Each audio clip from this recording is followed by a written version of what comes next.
demi keagungan semesta. Selamat datang di kanal seri Kejeniusan Nusantara. Video ini hadir untuk berbagi wawasan mengenai saat engkau beriman pada uang. Berhenti. Itulah kata yang kudengar terakhir kali sebelum dentuman keras berbunyi. Saat itu, kita sedang minum kopi di Gedung Setiabudi One, Jakarta. Aku sedang mengisahkan teorema zaman Edan yang asyik. Suatu zaman yang digambarkan dan diramalkan oleh Prabu Jayabaya, abad ke-12, dan Rangga Warsita, abad ke-19. Duo jenius Nusantara, peletak dasar filsafat Jawa. Prabu Jayabaya, yang hidup pada abad ke-12, menyebutnya sebagai Kalabendu, zaman kekacauan. Sedangkan Rangga Warsita, pujangga Kasunanan Surakarta yang hidup pada tahun 1860-an, menyebutnya Kalatida, zaman Edan.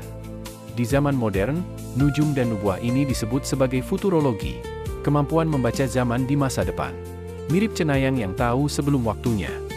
Kita tahu bahwa futurolog atau futuris adalah ilmuwan sosial yang mempunyai spesialisasi dalam futurologi sebagai upaya untuk secara sistematis mengeksplorasi prediksi dan kemungkinan tentang masa depan dan bagaimana ia bisa muncul dari sekarang, apakah itu masyarakat manusia tertentu atau kehidupan di bumi secara umum. Tema zaman Edan inilah yang membuat kita nyanyi lagu Kedanan sebelum diskusi. Lagu yang dinyanyikan oleh Intan Caca. Begini liriknya. Sopo sing ora kedanan mripate, blalak-blalak ngawe-awe, kegugah roso atiku yen hanyawang, esem lan guyumu sayangi anakku loro, wes rondo kono joko kembang deso, opo biso keturutan, momong putro urip bebarengan, aku kedanan drino wengi mung tansah kelingan, kedanan bujang, ibarat kodok gayu lintang, tak rewangi pati geni pamrihe, karep ben lulu atine. Aku ora bakal rabi, mung sliramu prio tak enteni. Lalu, kita masih bernyanyi lagu Kedanan karya Bram Warsas dan Cosi Pratama. Begini liriknya, masih tertinggal kasih sayangmu di hidupku ini, lalu terbayang saat bersamamu.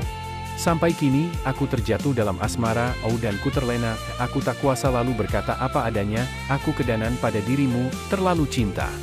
Sebelum kata, berhenti, terlontar dari mulutmu, aku sedang membacakan puisi ngawur di layar laptop. Banyak rumah makin besar, tapi keluarganya makin kecil, gelar makin tinggi, akal sehat makin rendah, pengobatan makin canggih, kesehatan makin buruk, traveling keliling dunia, tapi tidak kenal dengan tetangga, penghasilan makin meningkat, ketentraman jiwa makin berkurang, kualitas ilmu makin tinggi, kualitas emosi makin rendah, jumlah manusia makin banyak, rasa kemanusiaan makin menipis, iptek makin bagus, kearifan makin berkurang. Zaman akhir dari sakralitas dan moralitas ini juga ditandai oleh perselingkuhan makin marak, kesetiaan makin punah, teman makin banyak di dunia maya, tapi makin sedikit sahabat sejati, minuman makin banyak jenisnya, air bersih makin berkurang jumlahnya, pakai jam tangan mahal, tapi tak pernah tepat waktu, ilmu makin tersebar, adab dan akhlak makin lenyap, belajar makin mudah, guru makin tidak dihargai, teknologi informasi makin canggih, fitnah dan aib makin tersebar, orang yang bodoh banyak bicara, orang yang bijak banyak terdiam. Kok bisa? Ternyata semua bermula dari era individualisme, liberalisme, kapitalisme, materialisme, merkantilisme, perbankanisme, finansialisme dan uangisme. Hebatnya, punya ciri yang sama, profanitas, volatilitas, krisis dan anonimitas. Alat utama perdagangan dan akumulasi mereka disebut uang. Ia digunakan secara anonim, yang berarti transaksi tidak selalu terkait dengan identitas individu. Ini bisa memberikan privasi dalam beberapa situasi. Lahirlah ontologi ordo uang yang berbunyi, uang bukanlah segalanya. Tapi segalanya butuh uang. Maka, pelan dan pasti ia yang dulunya hanya berupa barang dan alat hamba yang baik, kini jadi tuan yang dominan, mengatur plus jahat. Dengannya, kita bisa membeli perhatian, bukan ketulusan, dan bisa membeli kecantikan, bukan kesetiaan. Dan, dengan uang kita bisa membeli hati, empati, simpati bahkan ideologi. Epistemanya makin luas.